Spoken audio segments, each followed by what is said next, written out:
Boiled down to the absolute essentials, it's God or it's us.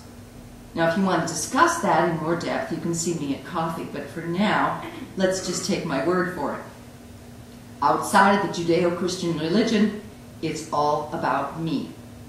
Legalistic traditions, even certain Christian legalistic traditions, put the focus on keeping rules, regulations, and on doing something. That's really all about me, and that's idolatry. We love celebrities. I love celebrities. We love to create them and to worship them, only to delight when the pent-up fumes of toxic narcissism spontaneously explode. And they do explode. They always explode. And they do that because celebrities who are adored by us begin to believe that our inflated adoration of them really is actually based on something real. And so they become entitled. They are entitled to indulge themselves in whatever they want. But at the same time as that they begin to believe their own press, they also know deep down in their hearts they don't deserve that they really have done nothing all that special to deserve our adoration. They have to know that they really aren't all that special. It always happens. God tells us to worship Him alone, not because God is a glory hog, but because God alone can handle it. Human beings are not designed to be worshipped. We always explode. You see, humans need to worship. We are created to need to worship, so that this will drive us to relationship with God. We will worship something. We always will. God created us to need to worship something like we need to breathe air. And yet, when God says, don't worship anything but me, we think He doesn't know what He's talking about. We can only be fully human beings when we are in a proper relationship with God, and that means worship. It's as simple as that. So why do we always resort to idolatry of some sort? People do not find it easy to sustain faith in a mundane, everyday world. I know that 2 seconds, if even that long, after having witnessed or experienced something of God's miraculous power in my life or miraculous action, I am wondering if I'm imagining it all. We are friends with an attorney who is on his 3rd marriage. And this wife is a very lovely person, but she is addicted to reassurance. She needs to be in touch with him nearly every minute of every day. She needs to call him constantly. She needs him to call her constantly.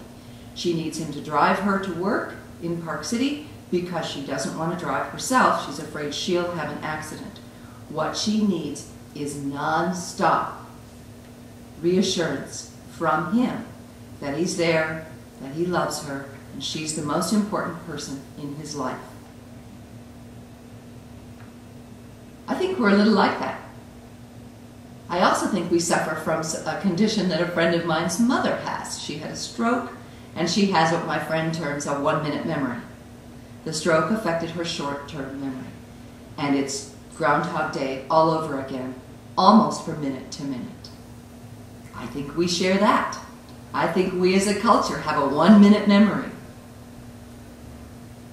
Here is the heart of God's case against the nation of Judah. People have chased after worthless things, and then in the process, they become worthless themselves. They have changed their gods, forsaking the one who made them what they are today. And interestingly enough, God brings up these other false gods of nations around them. Those people don't surrender their gods. Have you ever had a conversation with someone who is a devout atheist or a devout New Ager, Scientologists? These are religious systems that we consider to be not true. Yet those people are so convinced of the truth of their belief systems that it's pretty hard to make a dent in what they believe, even with what we consider to be impeccable logic and lots of evidence. Other people adhere more strongly, says God, to their religious systems than we do to ours. And he says that the citizens of Judah, like we do, create cisterns for themselves, create for themselves their sources of water. But they're not sources of living water, they're false or cracked cisterns. We go after these worthless things because their worthlessness is deferred, and the immediate payoff is so satisfying. The days of crossing the Red Sea, or being given manna in the wilderness, or for that matter, the healings of Jesus and hearing his words and touching the hem of his garment are long gone. For that matter, any of the rest of my experiences with God that have blessed me and sustained me, they're in the past, aren't they? Any of the rest of the intersections between the needs of human beings and the tangible presence of God have faded in the rearview mirror. We choose our idols because they're immediate.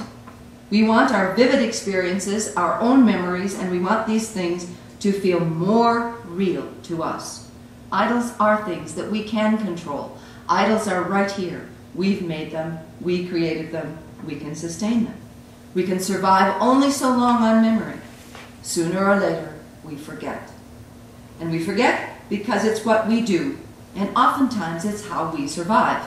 Think of childbirth. We want and we need the immediate payoff. Athletes who are interviewed about steroid use and offered the hypothesis that if you were given steroids and you knew that taking the steroids would guarantee you that medal in this Olympics, but you knew that 20 years down the road you would suffer health complications, 2 to 1 they said they would take it. They want the medal, and they'll deal with the consequences later. Remember Sam and Dan from the family reunion a few weeks ago? One worships the God of science and the other worships the God of statistics. Well, they believe that the reason that these things, that we have altruism, or that we have love, or any of these things, is because they are evolutionarily, if that's a word, productive. Somehow human organisms realize that if we think of the ultimate greater good, then our species is more likely to survive. If we sacrifice ourselves for the good of others, then somehow my genetic material is more likely to survive. The statistical gods say that, you know, if more people do the right thing, then more people will keep going. It's statistics. Except that based on results over time, we human beings don't make good sense, and we don't really care about future generations. Not entirely. By and large, we choose more immediate consequences. And all it takes is a few people who don't want to think of the greater good to really throw those statistical curves out of whack. John D. Rockefeller, an estimable Christian, was not interested in the long term. What he did was legal at his time, and he could justify his actions. Businessmen who can generate a profit seldom are willing to defer that profit for the benefit of the long run. I want mine now, and I'll let the future worry about itself. We can always, as John Dee did, find a way to make the things we do okay with us, and we think they'll be just fine for future generations as well.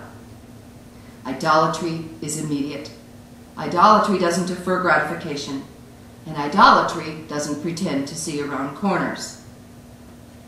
Now Jeremiah was speaking God's message to the people in the neighborhood of 600 BC. Roughly 600 years later, Jesus picks up the argument.